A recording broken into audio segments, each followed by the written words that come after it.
que nós chamamos isso? Testemunho. É isso que nós devemos ter, testemunho. Glória a Deus, aleluia. Você conheceu Paulo? Não.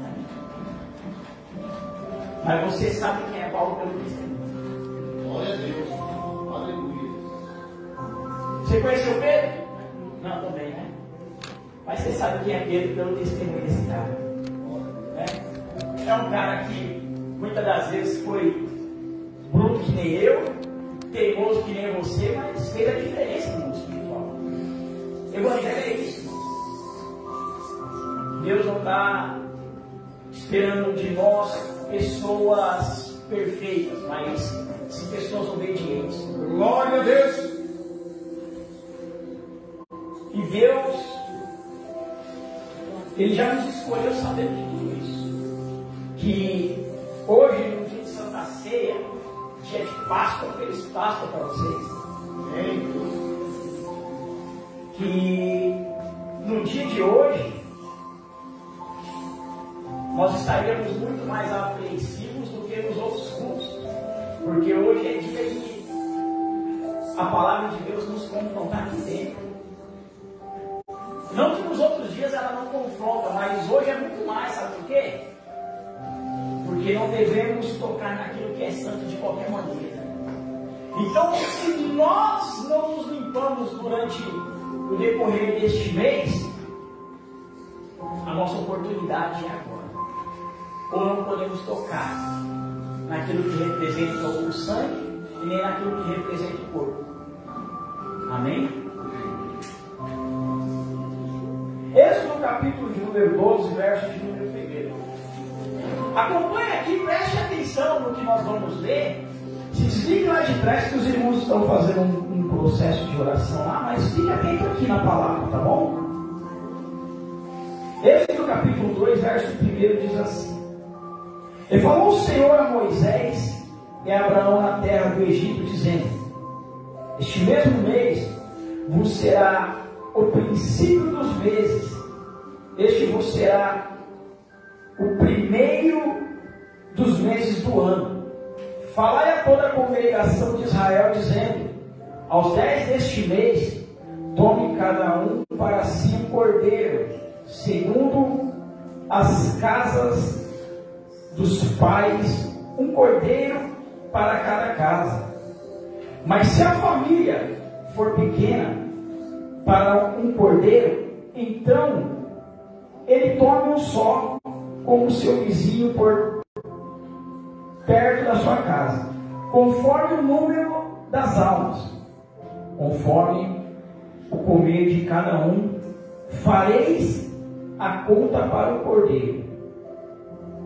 O cordeiro ou cabrito será sem mácula, o macho de um ano, o qual tomareis das ovelhas e das cabras.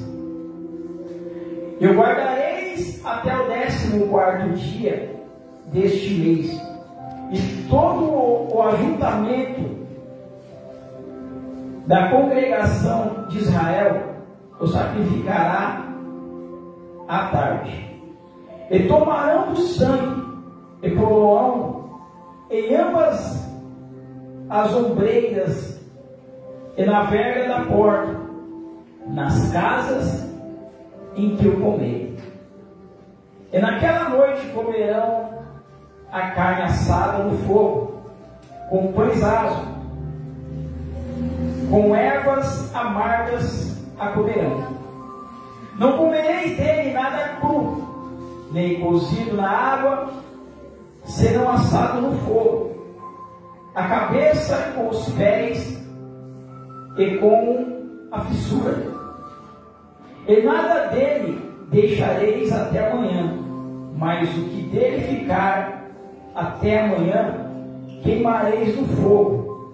Assim, pois, o comereis os vossos lombos cingidos, os vossos sapatos nos pés e os vossos cajados na mão, e comereis apressadamente. Esta é a Páscoa do Senhor. E eu passarei pela terra do Egito esta noite, e ferirei todo primogênito na terra do Egito, desde os homens até os animais. Em todos os deuses do Egito farei juízo. Eu sou o Senhor. Só bem. Curva a sua cabeça. Querido Espírito Santo de Deus, por mais uma vez nós entramos em tua presença em oração. E eu quero te pedir permissão para fazermos isso no campo espiritual. Estamos já em batalha. Pessoas já entraram aqui passando mal. Oramos sobre pessoas, ó Pai. No momento da tua palavra, eu creio que a tua palavra há de nos libertar, porque a tua palavra ela tem poder para isso. Mas nós pedimos a Ti que o Teu Espírito ele conduza essa mensagem de hoje às nossas vidas, produzindo avivamento, transformação de dentro para fora. Que o Senhor guarde o meu eu em Ti, para que não venha nada de mim, e que o Teu eu, o Teu Espírito, ele me tome do alto da cabeça a planta dos meus pés, e usa Espírito Santo como canal de bênção através dessa mensagem, para que haja cura na nossa alma, para que haja transformação em nosso ser. Que todos aqueles que estão aqui, ó Pai, eu proíbo neste momento Satanás de colocar cansaço físico, cansaço mental, espiritual, sonolência, desatenção, mal-estar e toda estratégia que ele tem tentado usar para fazer com que nós não venhamos estar focados naquilo que o Senhor quer fazer no âmbito espiritual desta igreja nesta noite. O Senhor, meu amado, nos conduz a uma experiência contigo. É o que nós te pedimos e desde já te agradecemos no nome santo do Senhor Jesus. Amém? Aplauda mais uma vez ao nome do Senhor.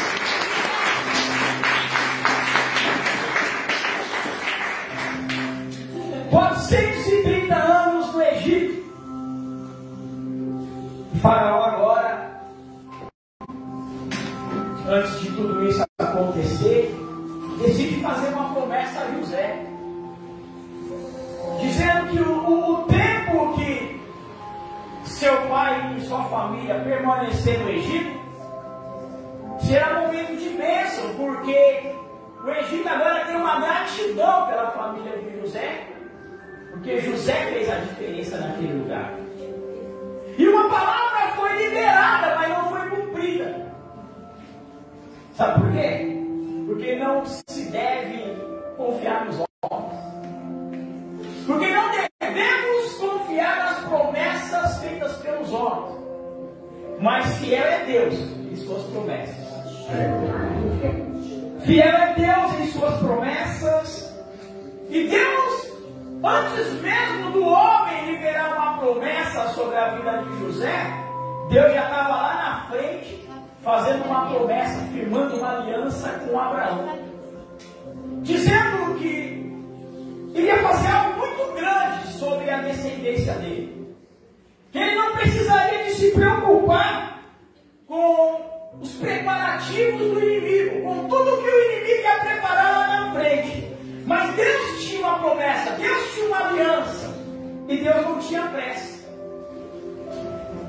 Muitas das vezes nós temos pressa diante daquilo que Deus tem como chamado sobre nossas vidas.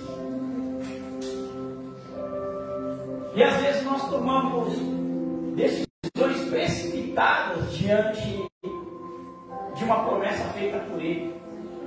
Eu quero te dizer uma coisa, que você se precipite quando a promessa for feita por mim. Mas quando a promessa for feita por Deus, descanse no Senhor. Descanse no Senhor. Porque eu posso até esquecer, eu posso até não cumprir. Mas Deus, Ele jamais deixa de cumprir com a sua palavra sobre nossas vidas.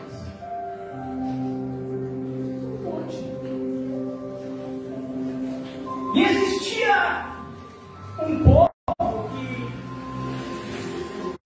Deus ele levantou e escolheu, que não conhecia a força que tinha, e nem a autoridade que lhe foi dada. Porque se eles conhecessem a força que eles tinham e a autoridade que lhe foi dada, eles não teriam permanecido 430 anos dentro do cativeiro. O que eu quero dizer com isso? Que tem pessoas, não só aqui, mas eu digo a igreja de Jesus Cristo no dia de hoje, que ainda permanece cativo, mesmo pregando, mesmo louvando, mesmo adorando, mesmo servindo, assim como Israel fazia. Assim como era o povo no Egito, louvava, adorava, engrandecia o nome do Senhor, sempre estava falando de Deus, sempre exaltando ao nome do Cordeiro, porém não conhecia a autoridade que lhe foi dada, não conhecia a força que tinha.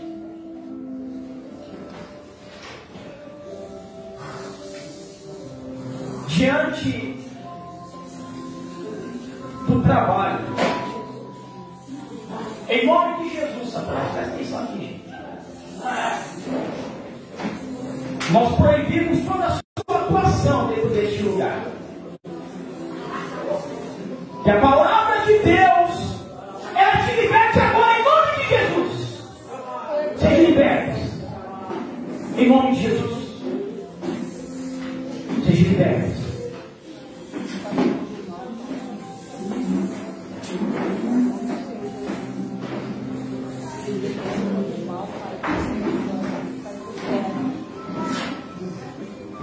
Irmãos, pode ficar, pode sentar, pode se assentar. Os obreiros que estão ali conduzindo toda a situação para que o processo ele seja feito de uma maneira libertadora e gloriosa para o nome do Senhor. Glória a Deus! Amém? O que na verdade o diabo quer é nos deixar despertos diante da palavra. O diabo quer, na verdade, é que tanto eu como você não focamos naquilo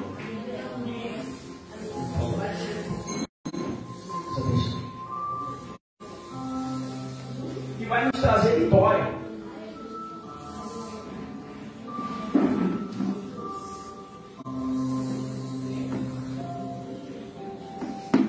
E aquele povo no Egito tinha de tudo para viver do melhor.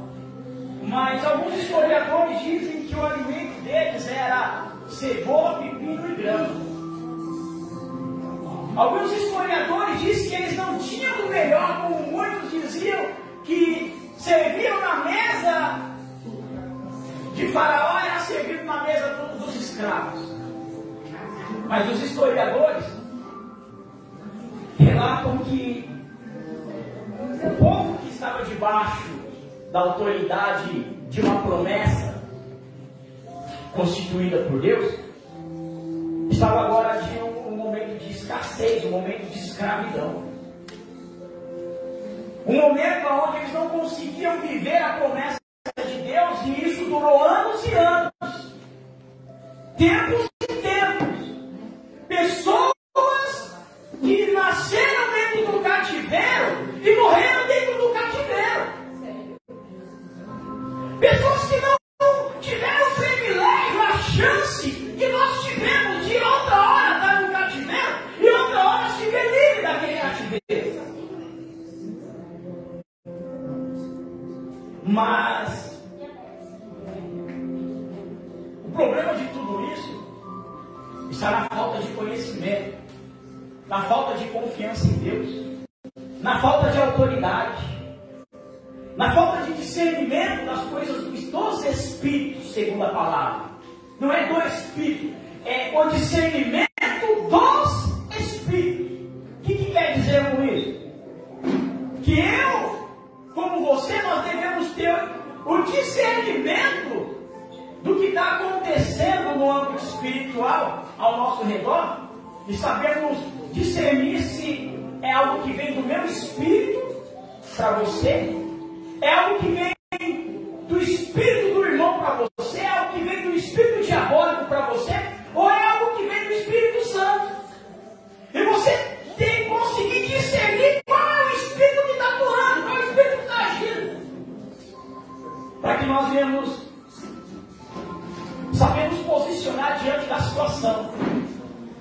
diante da circunstância. E esses homens, essas mulheres, essas crianças, acabaram perdendo a referência de quem era Deus. E se apegavam apenas ao homem que se colocava como chefe de muitos. Até então Deus não tinha destacado Moisés. Mas dentro do seu culto, da sua religião, eles não conseguiram entender que existe uma autoridade sobre a vida deles, existe uma unção sobre a vida deles, existe uma palavra de Deus sobre a vida deles. Glória a Deus. Sabe o que eu quero dizer com isso? Que o maior profeta na tua vida não sou eu. O maior profeta na tua vida é você mesmo. Que você sim tem que profetizar. Que você sim tem que liberar uma palavra de poder, uma palavra profética sobre a tua vida. E se você tem vivido momentos de cativeiro, momentos aonde você tem sido escravo ou do pecado, ou de Satanás, ou pecado, ou preso pela tua própria mente, você tem autoridade. Autoridade não segura poder sobre a tua vida para liberar uma palavra de poder. Vocês estão vendo o que está acontecendo no âmbito espiritual nesse momento? Pessoas que não estão tendo domínio acerca das coisas do Espírito. Porque toda a vida foi escravo de Espírito. Escravo do pecado. Escravo de si mesmo. Escravo do sistema. E até quando nós vamos viver dentro da igreja, mas sempre escravos? Até quando nós vamos se sujeitar a isso? Porque toda a autoridade é te dada, você é selado pelo sangue do Cordeiro. Existe um poder sobre a tua boca, existe um poder sobre a tua vida. A unção de Deus é sobre ti. A autoridade de Deus é sobre ti. O poder sobrenatural ele move ao teu favor. Sabe por quê? Porque Deus é contigo. Ainda que você não seja com ele, Deus é contigo. Ainda que você não aceite ele de todo o teu coração, faz o revestimento da armadura de Deus. É porque ele entrou em guerra uma vez. Porque ele está dizendo vestir a armadura, ele está falando revestir. Coloca novamente, reveste ela. Faça o mesmo processo e entre em batalha. Não aceite o inimigo trabalhar na tua vida. Não aceite o inimigo te oprimir. Não aceite o inimigo te derrotar. Porque tu és mais que vencedor na presença de Deus. Glória a Deus. Mas parece que às vezes a gente esquece disso. Parece que às vezes a gente se prostra, se curva diante do problema, diante da opressão, diante do pecado, diante de Satanás. E nós nos rendemos a ele, aceitando todas as suas propostas e lutas. E a todo momento o Espírito Santo ele nos chama com carinho e diz: vinde bendito do meu Pai, santificai-vos. Glória! Entender a proposta, entender a promessa, entender o chamado dele. E às vezes a gente não consegue se despertar. Glória a Deus. O que está acontecendo na nossa vida? No momento que nós temos que nos preparar para nos sentar na mesa com o Pai. Jesus Cristo está voltando, a qualquer momento ele vem recolher a sua igreja. E aonde está firmada a tua aliança? Nessa palavra? Ou na palavra que soa na tua mente todos os dias? Faça desse jeito. Vamos à Bíblia. Vai se prostituir. Vamos beber só mais uma. Qual é o tipo de aliança que você tem firmado? Qual o tipo de proposta que nós temos firmado entre nós, como servo de Deus?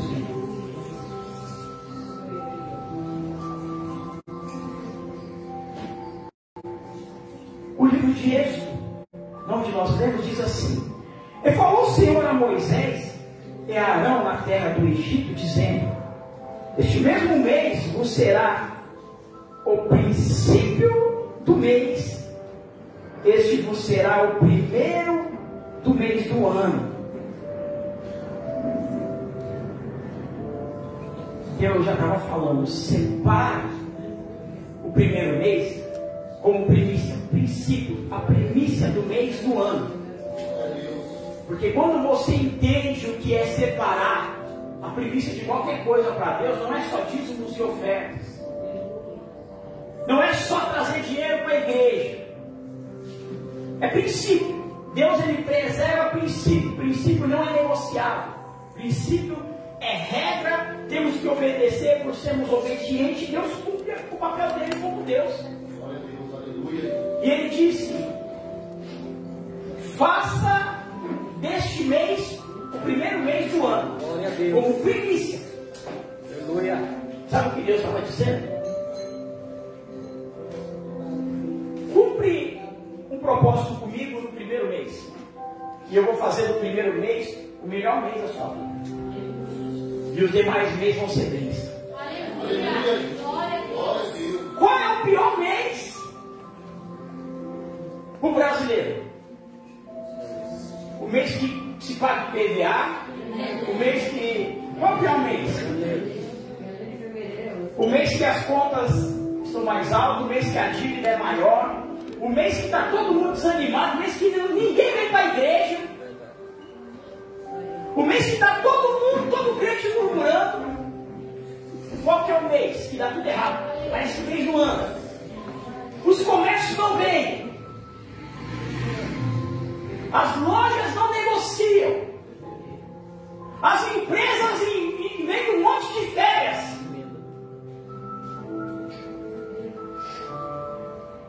Um monte de desculpa. Aonde o mês que você mais leva calote? Qual mês? Janeiro. Primeiro mês. Só que Deus disse para Moisés: faz desse jeito, porque o mês mais difícil é o mês que eu vou honrar. O mês mais difícil eu ainda vou dar libertação.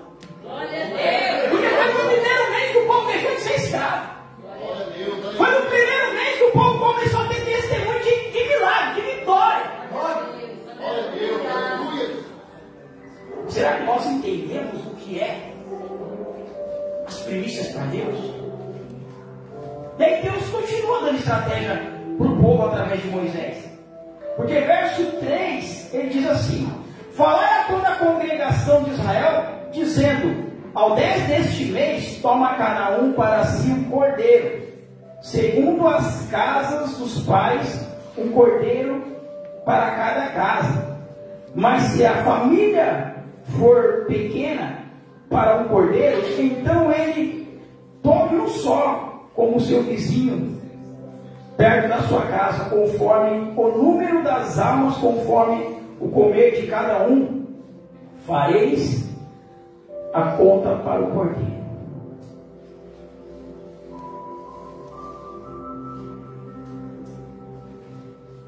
Cordeiro, para quem não conhece, é a mesma coisa que carneiro. Não tem diferença. Sabe qual é a diferença? A única diferença é que o cordeiro é puro.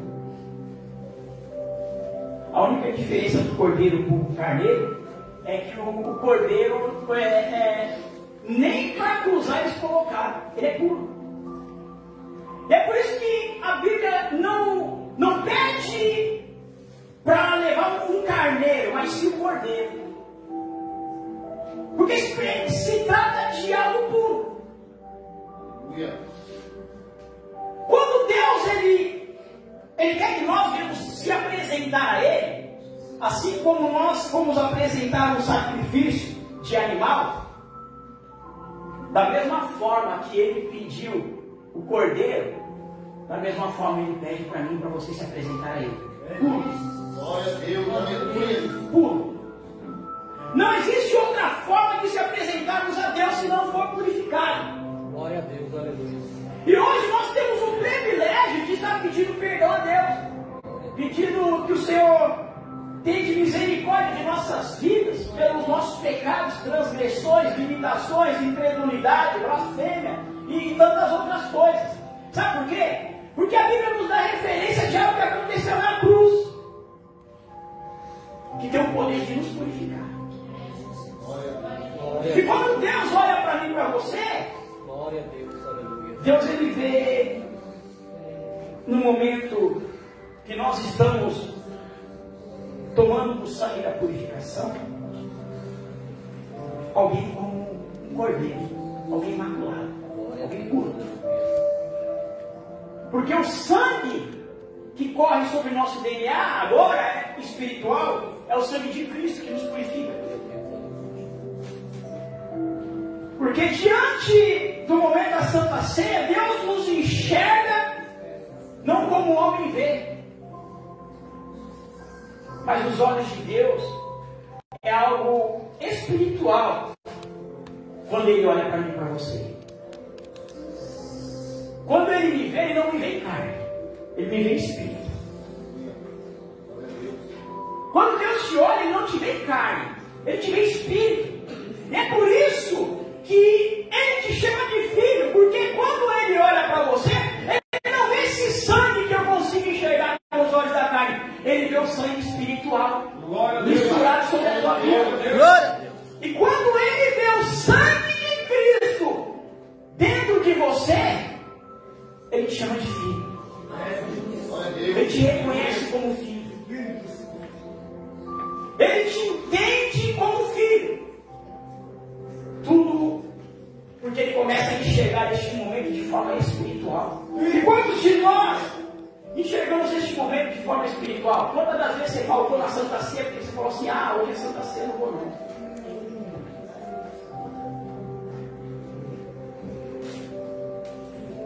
O primeiro que não sei aqui não põe a mão na cabeça de ninguém, porque ele não tem nada para te oferecer. Porque se ele não tem conexão com o sangue, ele não é reconhecido como filho. E se ele não é reconhecido como filho, ele não tem poder no mundo espiritual para mover o sobrenatural sobre a tua vida. Então de que adianta você ir até o obreiro que não sei pedir oração por ele, para ele? De que adianta você mandar o obreiro que não Senhor, que não tem parte com o sangue, que não é reconhecido por Deus como filho, liberar uma palavra de poder sobre a tua vida, uma palavra que vai mudar a tua história? Da mesma forma, você que é membro, você que visita, teve a oportunidade de cear e preferiu não cear. Você viu que ela é missionária? Ela falou assim: eu já ceei hoje, mas vim para cear de novo. Irmãos, eu fui para Itaquá, ceei ontem, estou aqui para cear de novo. Glória a Deus, aleluia. Onde nós fizemos a ceia lá. Estou conectado com o sangue. Estou sendo reconhecido pelo DNA sanguíneo de Jesus Cristo. Porque o sangue de Jesus corre sobre as minhas veias espirituais. Aleluia.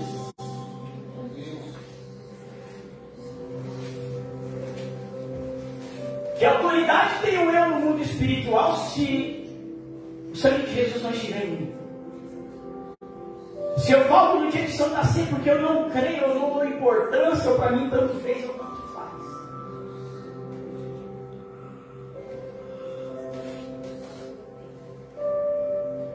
E aí ele disse assim, verso 5: o cordeiro ou o cabrito será sem mácula, o macho de um ano, o qual tomareis das ovelhas ou das cabras, e o guardareis até o 14º dia deste mês, e todo o juntamento da congregação de Israel o sacrificará à tarde ou no crepúsculo. Pode estar na sua Bíblia. O que quer dizer isso? Este momento será feito no momento que há troca do dia para a noite. O crepúsculo, aonde a noite briga com o dia briga com a noite para ver quem vai prevalecer, quem acaba prevalecendo é o dia. E aí ele disse o seguinte, verso 6: e o guardareis até o 14º dia deste mês, e todo o juntamento da congregação de Israel o sacrificará à tarde, e tomarão o sangue, e pô-lo em ambas as ombreiras, e na verga da porta, as casas em que o comerem.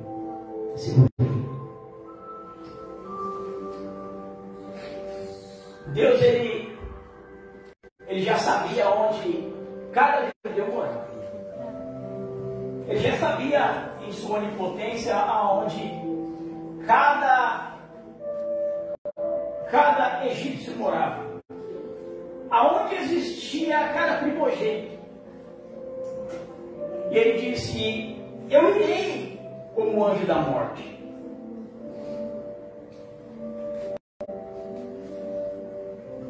Mas ele disse: pegue o sangue do novilho e passa sobre os batentes da porta, sobre os umbrais da porta. Porque o símbolo da minha proteção, o símbolo de que eu estou com vocês, é o sangue do Cordeiro. O símbolo de que Deus é comigo, o símbolo de que Deus me protege, é o sangue do Cordeiro. Glória a Deus, aleluia. Glória a Deus. Quem ainda vai faltar no culto de Santa Ceia, dá uma glória a Deus aí. Que bom. Que alívio. Aquele que falta no culto de Santa Ceia, ele não só tem a perder o momento da ceia, ele perde privilégios espirituais que Deus entrega na mão dele. E aí, no dia que você não ceia, no mês que você não ceia, sua vida vira aquilo. Está repreendido. Você deveria repreender antes do culto da Santa Ceia. Falar: eu não vou ficar em casa assistindo. Passa hoje no horário dele. O jogo, né? Eu não vou ficar em casa assistindo o São Paulo, o Palmeiras perder para o Água Santa. Perdeu?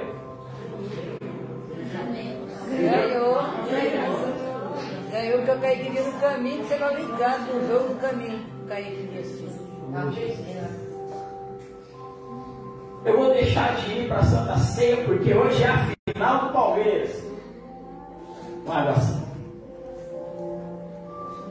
E você troca algo material porque você não entende as coisas do Espírito. Porque você não entende o quanto é importante para a tua vida este momento espiritual que Deus preparou para você. Ah, mas eu estava doente. A Bíblia diz que o sangue, ele não só te dá direito à vida eterna, mas o sangue, ele é purificador. Te purifica do pecado, da enfermidade, te purifica de tudo que é de ruim. Então, se você está enfermo, é mais um motivo para você estar na igreja. Porque é o sangue que vai te curar, não é o remédio que o médico vai te receitar. Agora, se você não é assada no fogo, não é na brasa que a gente costuma fazer, não? É não, né? É no fogo. Por que ele diz que não é na água, no cozimento, nem cru e nem na brasa, mas tem que ser no fogo? Porque quando você entende quem é Jesus Cristo na tua vida, Jesus, ele se manifesta com fogo.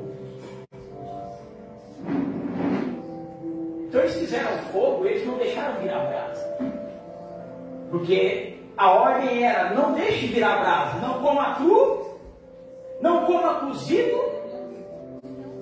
e não coma na brasa. Porque o cordeiro que vai se manifestar quando vocês comerem, se manifesta no E Deus queria ensinar algo espiritual para você. Sabe por quê? Porque aquilo que, segundo a ciência, aquilo que a condensação é gelada, a tendência é a temperatura cair. E aquilo que é quente? Glória. Quando você entende o que é Deus na tua vida, o que é Jesus na tua vida, e você deixa ele se manifestar com fogo, não tem como cair diante da temperatura, mas quando você começa a orar no meio do fogo, começa a subir. Quando você entende que a tua oração não pode ser gelada, não pode ser desanimada, não pode ser fria, mas ela tem que ser manifesta no fogo, o fogo começa a fazer com que a tua oração chegue até Deus. Glória! Até mesmo a água, se ela se aquece, o vapor da sua fumaça sobe. Por quê? Por causa do fogo. Por causa do fogo. O gelo. Se você pegar um bloco de gelo e colocar no fogão, dentro de uma panela, e você começar a esquentar ele, quando ele chegar a uma temperatura adequada para se aquecer de uma forma que você não suportaria colocar na sua mão. O propósito do fogo é fazer com que aquela água suba, com que aquela água ela venha evaporar e ela começa a mudar o teu caminho do ciclo natural. E ao invés de ela cair, se você soltar ela aqui, do seu ciclo natural, ela vai para o chão. Mas quando ela é manifestada no meio do fogo, ela sobe. O crente, quando ele entende que a manifestação do poder do Espírito Santo de Deus na vida dele tem que se manifestar no meio do fogo, ele não cai mais. O crente ele não cai mais. E quando você acreditar que Deus não é na tua vida, que Deus só faz na vida dos outros, você está buscando uma espiritualidade gelada na tua vida. Mas quando você entende que o sacrifício do Cordeiro na tua vida tem que se manifestar no meio do fogo, não é na brasa, é no fogo, a tua história muda. A tua história muda.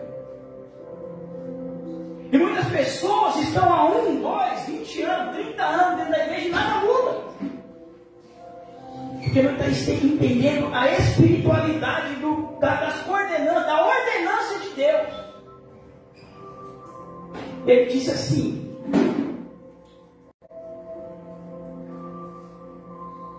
qual versículo que eu li? 8?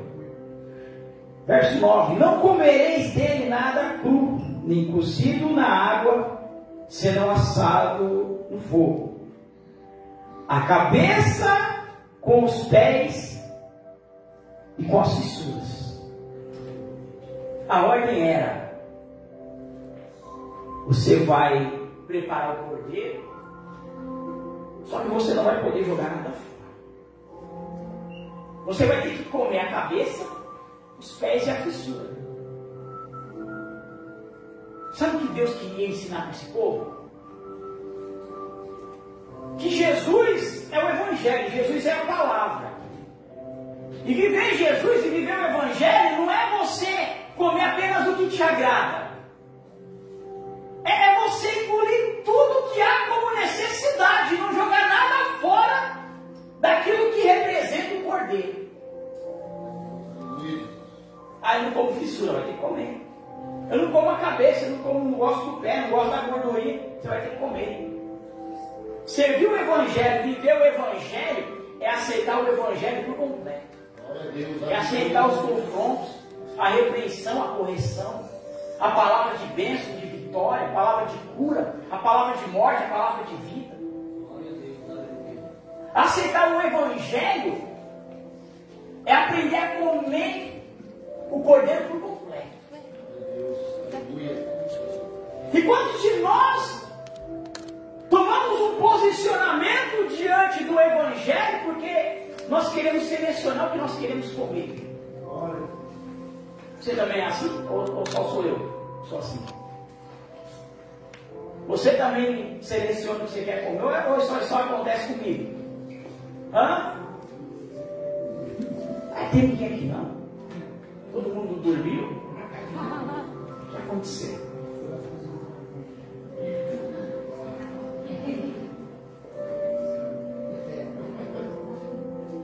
E aí ele diz o seguinte, verso 11: assim, pois, os comereis, e os vossos lombos cingidos, e os vossos sapatos nos pés, e o vosso cajado na mão, e comereis apressadamente. Esta é a Páscoa do Senhor. Glória a Deus. A bispa, quando estava ministrando aqui, ela ministrou louvor, ela falou assim: irmãos, Jesus está voltando, quer nos recolher, estamos aqui de passagem. O pastor teve uma breve saudação aqui. Quando ele finalizou a saudação, o pastor disse assim: irmãos, estamos aqui de passagem. A palavra Páscoa é passagem. A travessia. Sair, passar da escravidão, um processo de retidão com Deus.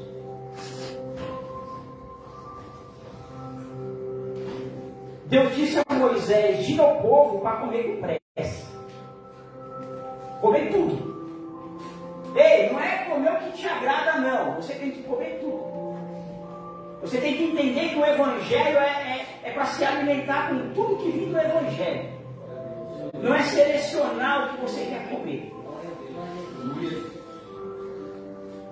Isso eu não recebo. Essa parte do Evangelho eu não recebo na minha vida.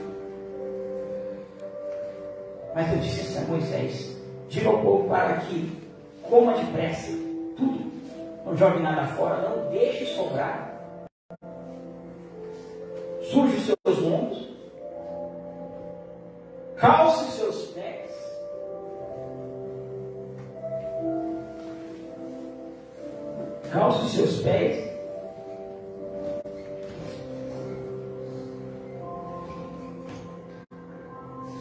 porque é dia de Páscoa.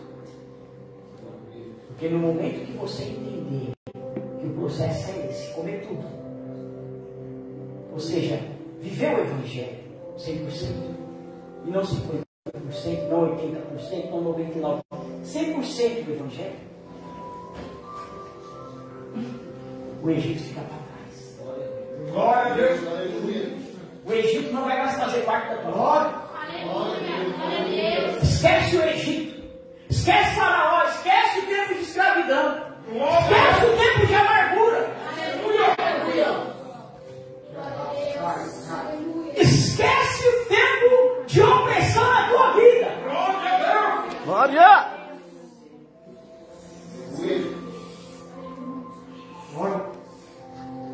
E às vezes nós não entendemos quem é Jesus na história. E achamos que Jesus é só o fazedor de milagre da história.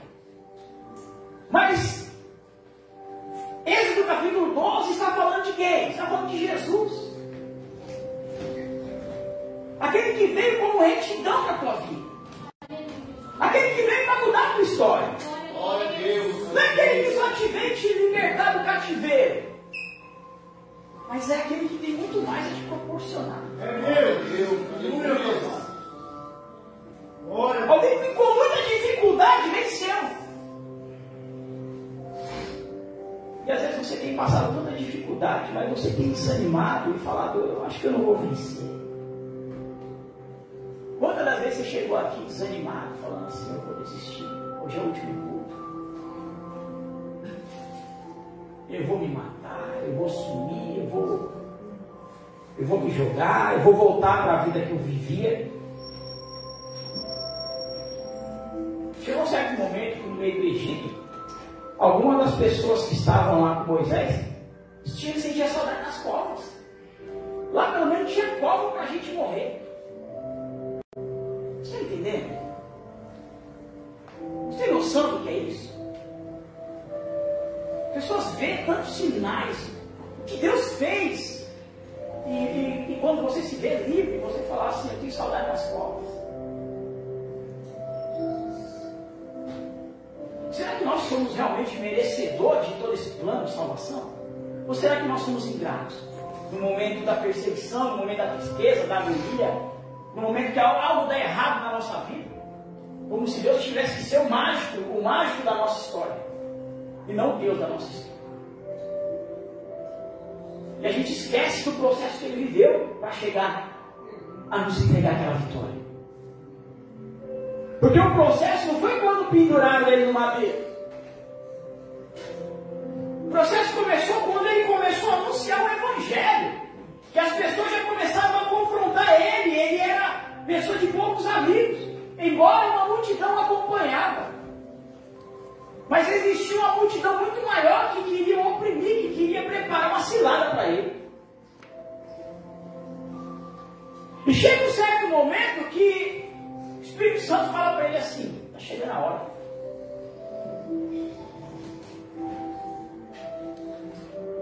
Ele chama 3 amigos. E ele fala assim, estamos aqui do lado do Getsemane. Vamos subir um pouquinho para cá. Vamos falar com Deus. Eu tenho vivido momentos de tribulação na minha alma. Preciso de falar com quem resolve. Eu desabafar para vocês não vai adiantar. Eu preciso de falar com Deus. Vamos comigo? E a história que Mateus conta é que quando ele estava orando no Getsemane, a opressão naquele lugar era tanto que não oprimia só os seus discípulos, mas ele estava sendo oprimido pelo que estava acontecendo no âmbito daquele monte. Enquanto seus discípulos não tinham espiritualidade para lidar com o âmbito espiritual de opressão e começaram a ficar oprimidos, atemorosos, cabisbaixos e até cochilaram no meio da vigília, da oração.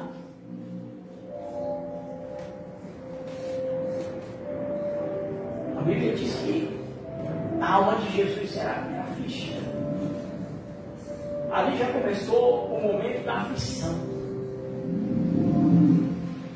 E o seu eu queria desistir, mas o teu compromisso fez com que ele permanecesse fiel até o fim. E ele, na sua oratória com Deus, ele dizia: Senhor, que todavia não seja feita a minha vontade, porque a minha vontade é pular fora. A minha vontade não é viver esse processo. A minha vontade não é estar vivendo essa angústia.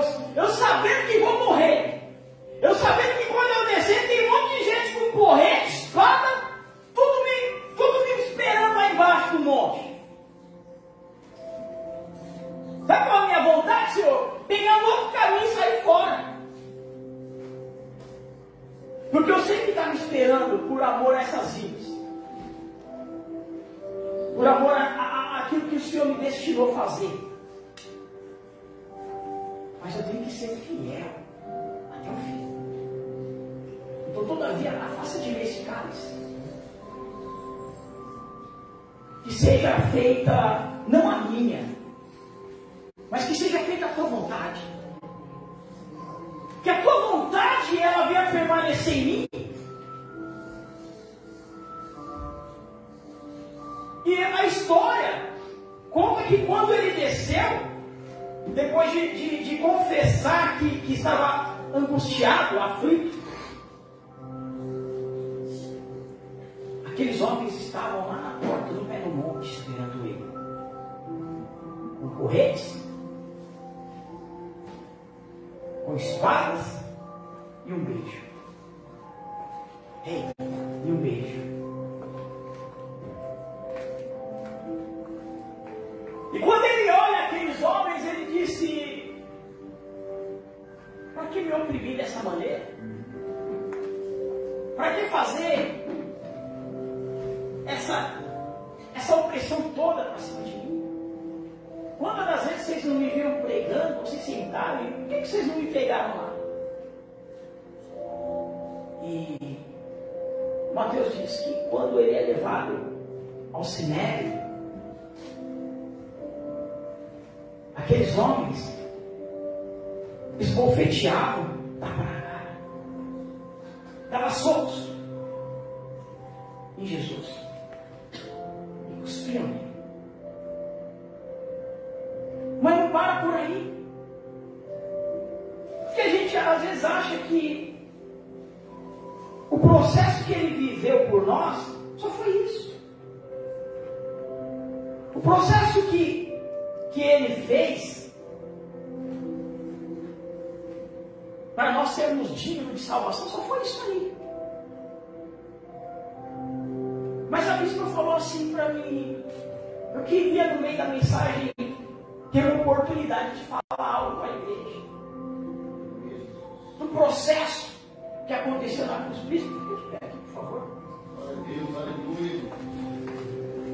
Só que o processo, a gente, na nossa mente, a gente imagina que começou ali, dali, já colocaram ele na cruz e finalizou o processo.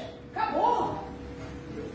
Mas eu quero que nós, como igreja, venhamos entender que foi muito mais do que isso. Foi um sofrimento muito maior que ele sofreu por mim e por você. Um sofrimento muito mais complexo do que uma opressão no monte. O Senhor, como se fosse aquela cruz mesmo, formato de uma cruz. Sabe por quê? Jesus, ele entrou em agonia no Getsemane. Feche os olhos. E seu suor tornou-se como gotas de sangue a escorrer pela terra. E o único evangelista que relata o fato é o médico, Lucas. E o faz com precisão de um clínico.